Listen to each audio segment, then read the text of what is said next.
The single responsibility principle. A class should have only one reason to change. Gather together the things that change for the same reasons.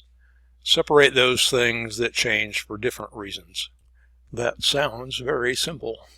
As with a lot of things simple, it's really quite complex when you have to nail down the word reason to change. That has evolved over the years. Even Uncle Bob has said it's misleading.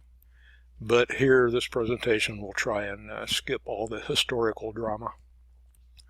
SRP is an old idea cloaked in a new moniker. SRP is rooted in the concepts of cohesion and coupling, cohesion being the measure of functional relatedness within a modular class, and coupling being a measure of the interdependence. Those terms have somewhat more precise definitions. Simply, if a client of a class tends to use all the methods of that class, then the class is probably highly cohesive. That means it probably owns only one responsibility and hence only one reason for change. Coupling is a really pernicious effect. The two most common things that are exhibited by coupling are rigidity and fragility. Rigidity is simply resistance to change. It forces you to make changes in multiple places, and you must really find out where you want to make a change and then sort of work backwards through the chain of dependencies.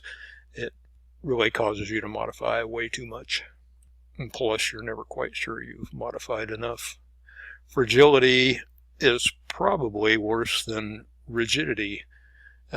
You touch something, everything appears to work. However, something completely different and a completely part of the system breaks.